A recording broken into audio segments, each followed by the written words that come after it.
So one of the other people that we didn't mention, and you and I talked about it the other night when we were installing this though, and maybe a little bit more of your earlier work was more of a reference, not reference, but you can see more of the inspiration of Dubuffet. Oh yeah. Yeah. So Dubuffet is another one that comes to mind, not when you look at like these pieces or things, but that gritty, great stuff from the 50s and that, you know, just his use of the organic and natural materials and, you know, creating these pictures was just completely non-standard, your traditional sort of pigment and what have you, but on a traditional support. Yeah. And so I remember I was struck by that. I was sort of in my Dubuffet phase back then myself. When I first met you, I just had sold a couple pieces and was just, you know, done a lot of research and really kind of gotten into his work a lot. But I always was obsessed, you know, at MoMA and places when they would have these wonderful Dubuffet pieces, and I was just always just so taken with them. But all that gesture and grit and you know and everything, it was. And you probably saw a lot of those here in New York as growing up as an art student, and you know, and they're definitely very moving in terms of and challenge you how you think about painting and what is painting. And there's something very, for me at least, very organic about that too. About his they were spectacular pieces, and a lot of black and just natural earth colors. So I kind of brought that up as a segue into then this sort of deconstruction of painting. Not that. Well, maybe he is considered, you know, thought in that canon, but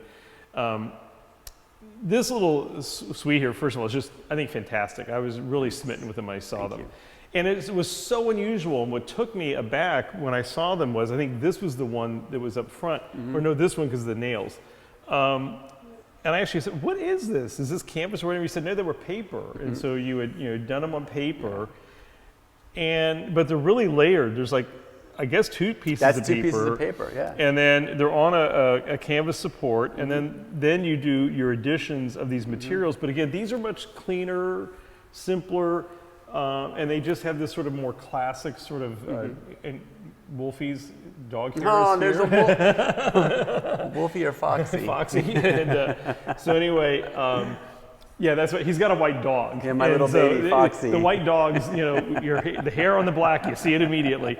But anyway, but no, these are really great pieces because they are painting, and they are sort of looking at the process of painting and sort of the construction of painting. At least that's how I read them when I first saw them, and then that's what you and I got down this whole path of discussing about you more as a painter. Yeah. So what was your genesis when you thought about this? It's weird because you see them as, you know, painting. They were drawings to me. They were works on paper originally, and I had originally, again, I just wanted to work with paper for a while. And my goal was to just have works on paper and then frame them. But in doing that, once they were framed, it was too restrictive. I couldn't stand it in the frame. Do you mean under glass? Or, yeah. I had them like I did a series where they were under museum glass. Yeah, I don't think that would work with your work so much. And you know, just because like again, when I go to see work, it's like everything looks amazing in a frame in my mind. So I wanted to like, you know, see what it would look like if I framed some stuff. And so I made some drawings because I felt like, you know, you draw on paper. I considered them drawings. I framed them. I hated the frame. I cracked the frame, used the frame as a support for some of the work we saw previously. And then I was left with my drawings, and I was like, you know, what do I do? And I called them drawings because they were on paper. And then I decided to, like, you know, again, just use a standard canvas. Let's see what happens when I put the drawing on a canvas. And so I did, again, kind of by accident, kind of intentional, and I just loved it. And I was like, wow, that's beautiful. And so that kind of started me on this series that basically incorporate paper as the original support that I worked on. And then, at least in this series, when the piece was completed, I took the drawing and I, instead of framing it, adhered it to the back of a worked canvas that originally was another plan for a different piece, but I used the canvas for these. And that's kind of how these came about. Yeah, these are just fantastic though. And I think it's because this is these are some of the few where you look at it and you see, oh, it is a canvas. Yeah. You know, you can see it's stretched, it's on a stretcher bar. And when you really sort of examine it, you can see the fold. Yep. So, and again, what's nice about these is nothing's really concealed, right? But they're unified with the black. But you're playing with a number of things here. We have, matte and sheen going on. In this one, you got smooth and very textured. Yep. Well, this is really almost sculptural. I would say some of these others are more textured, or just sort of like the gesture and the juicing of the And the this paint. particular piece, it actually had another one of these on it, and it wasn't working. So I ripped it off, and then the remnants of the paper from the previous piece became like the starting point for this piece. And so that's why, if you look closely, you can see it's all paper, but it's deconstructed and ripped. Yes, and you can see it even peeling a bit. Yeah, I wondered about that. This is actually one of my favorite pieces in the show. Yeah, but what's really weird is this one also is very anthropomorphic.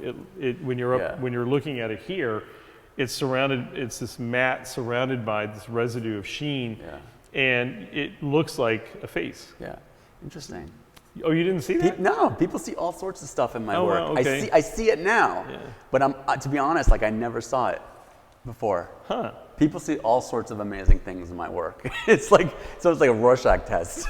Well, this one reminds me of one you gave me a long time ago, a small one. I don't know if you remember it. I think it looked like an Oreo cookie. Yeah, I think I made it in Santa Fe for you. It looked like an Oreo cookie, and so it looks like, oh my God, it's returned. But you twisted it off.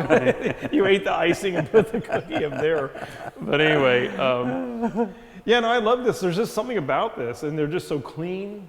Yeah. They're very elegant. And again, they reference because of the support, which is traditional canvas, it references the whole history of painting, which is not dying, which is something that it's you're never going to kill painting. So the literal reference is intentional in this case. Well, it's like drawing. I mean, I love drawing, and it's just the thing that's so basic. It's how so much just begins, in the art world, and it's like the first thing we're all taught. Yeah. The line. Yeah, exactly. Yeah. And graphite. You can't get any more inexpensive of a material to begin with, and mark making. Yeah. And so, drawing is really fascinating. It's amazing what artists, what comes out of drawing. Yeah. And even and now you have a lot of artists who are chronicling or documenting their daily drawing practices. Yeah, exactly. James Drake and like John Simon. Do like a drawing a day. Yeah. And the thing is and like John Simon's, his are like linked in now with the daily meditation practices. So now what it does is sort of unveil his sort of unconsciousness. Yeah. And so, everybody's got a different process and approach. Yeah. But I think painting is a lot, and drawing are a lot alike, and they're sort of the basics we think of when we're taught in art school. I feel it's like even if you're not an artist, like every kid learns to paint or draw. Yeah, it's like it's intrinsic. Even if it's finger paint, like you have to make your mark. Finger paint. Some of the work I do, none of the works that we're showing now, but I do have a series where literally I just use my hands in terms of applying the material and making the marks. I had a feeling you had something somewhere along that line. It's a whole other thing. But in this corner, we also want to show something else that was referenced earlier. And this is a piece that you said was originally one unit. It was originally one unit. This piece was turned around that way. The right side was upside down. This was like that. And it was just, you can see how this tapers and matches up with that. And I remember this piece specifically because it was in my studio wall for months and looked finished. I couldn't figure out what it was missing. I tried different orientations, and while I was doing that, I was working on a whole bunch of other work because, like I said, I work in a lot of pieces at the same time. And then at some point, the chainsaw came up, and I'm like, you know what? I was gonna, So I took the chainsaw, I cut it in half, and I was like, wow, it's done. Flipped that one over, and I was like, was this puppy solid, or did you seal up the cut? It's solid material. That is, it's expanded polystyrene panel. So it's solid all the way through. Okay. And so it wasn't that difficult to saw through, even though some of the stuff I have to saw through is just really a pain. But this was kind of smooth, and And it just kind of, these aren't very heavy at all. Again, like when I sawed through it. I had 2 pieces. I was like, I'm done. Perfect. But what's nice about it is you get this repetition of elements. You get this internal tension between the two.